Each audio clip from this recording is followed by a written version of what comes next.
Okay guys, welcome to the second part of the video. हमने पिछली video में पढ़ा था नॉन रिन्यूएबल रिसोर्सेज क्या होते हैं। नॉन रिन्यूएबल रिसोर्सेज ऐसे रिसोर्सेज हैं जो बहुत टाइम लेते हैं रिन्यू होने में, यानी फिर से ग्रो होने में। अब हम बात करते हैं नेक्स्ट पैरा की, जो कि है the distribution of natural resources depend upon the number of physical factors. अब ये फिजिकल फैक्टर्स 3 हैं, यानी जो नेचुरल रिसोर्सेज हैं वो कुछ फैक्टर्स पर डिपेंड करती हैं। वो 3 फैक्टर्स हैं, टेरेन, क्लाइमेट और एल्टीट्यूड। ठीक है।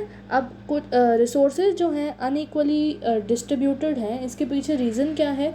इन 3 फैक्टर्स का बहुत ही अनइक्वली डिस्ट्रीब्यूट होना ओवर द अर्थ। ठीक है। अब glossaries let to do you know या प्लीज़ ज़रूर करिए, क्योंकि इसमें से एग्ज़ाम्स में बहुत आता है। I am not teaching it but you have to do it. अब बात करते हैं human made resources. Human made resources की बात करें, कुछ ऐसे नेचुरल सब्सटेंस होते हैं जो हम तभी उसका यूज़ कर पाते हैं जब ह्यूमंस जो हैं अपने स्किल्स, अपने नॉलेज उसमें लगाते हैं, तभी ऐसी रिसोर्सेज कुछ होती हैं जिनका हम यूज़ कर पाते हैं। तो इस टाइप की रिसोर्सेज को ही हमने नाम दिया है ह्यूमन मेड रिसोर्सेज। ठीक है। तो आप यहाँ पे अंडरलाइन कर सकते हैं। ये देखिए, ये थोड़ा गलत हो गया है।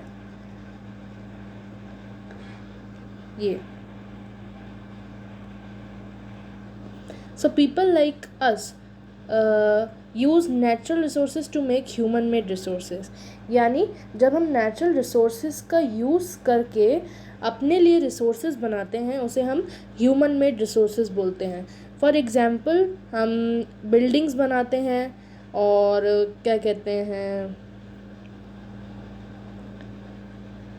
ब्रिजेस बनाते हैं, रोड्स, मशीनरी, ये सब जो है बनाते हैं। तो ये जो है ह्यूमन मेड रिसोर्सेज हैं।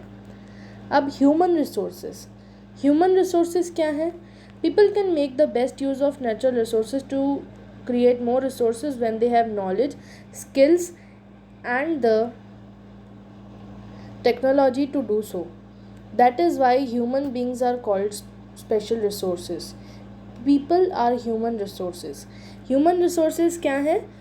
इंसान ही ह्यूमन रिसोर्स है, यानी अपनी नॉलेज, स्किल्स और टेक्नोलॉजीज़ के दम पे जब वो रिसोर्सेज बनाता है तो ह्यूमन को ही हमने ह्यूमन रिसोर्स का टर्म दे दिया है। Education and help in making people valuable resources. Education और हेल्प जो हैं, ये 2 चीज़ें हैं जो ह्यूमंस को एक इम्पॉर्टेंट रिसोर्स बनाते हैं। Improving the quality of people's skill so that they are able to create more resources is known as human resource development. अब human resource development क्या है, हमें ये जानना है। तो ह्यूमन रिसोर्सेज डेवलपमेंट ये है लोगों की स्किल्स को और इम्प्रूव करना, ताकि हम और ज़्यादा से ज़्यादा रिसोर्सेज बना पाएँ या उनके बारे में जान पाएँ। It is called human resource development. अब बात करते हैं कंजर्विंग रिसोर्सेज। कंजर्विंग मतलब रिसोर्सेज को बचाना। ठीक है। अब इसके बारे में हम बात करेंगे। आप ये प्लीज़ अंडरलाइन करिए।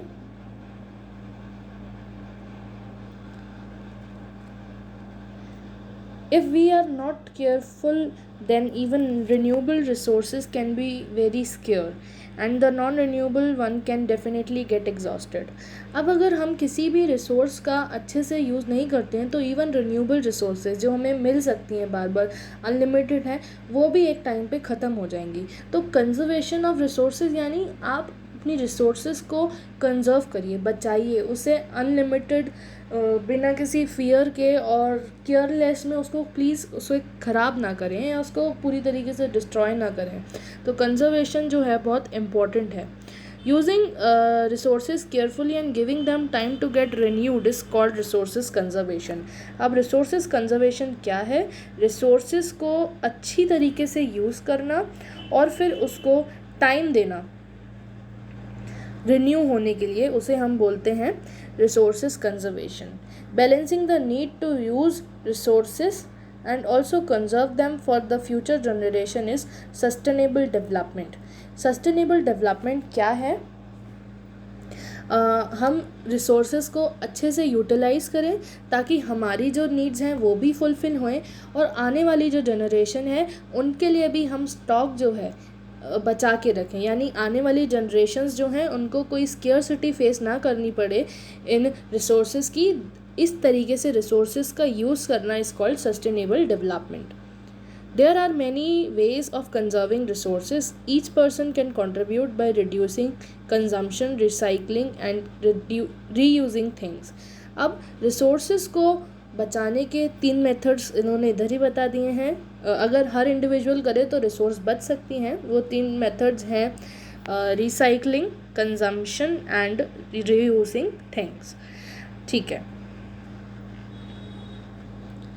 तो कुछ मेथड्स जिससे हम रिसोर्सेज को कंजर्व कर सकते हैं। पहला जो है वो है all uses of renewable resources are sustainable, यानी हम रिन्यूएबल रिसोर्सेज यानी जो दोबारा से जल्दी से हमें वापस मिल सकती हैं उन्हें हम एक सस्टेनेबल फॉर्म में यानी एक प्रॉपर फॉर्म में यूज़ करें, ताकि जो आने वाली जनरेशन है उसको भी इस चीज़ की कमी ना हो। सेकेंड जो है वो है the diversity of the life on earth is conserved. अगर हमारी डाइवर्सिटी में प्लांट्स, फ्लोरा एंड फौना दोनों आएंगे, हमारा एनवायरनमेंट अगर ये हमने सेफ रखा तो हमारी जो अर्थ है वो कंजर्व रहेगी, हमारे रिसोर्सेज भी इसीलिए कंजर्व रहेंगे। The third one is the damage to natural environment system is minimised, और हमारे एनवायरनमेंट को जो है जब हम डैमेज करना कम कर देंगे तब जो है हम एक कंजर्वेशन ऑफ रिसोर्सेज कर सकते हैं।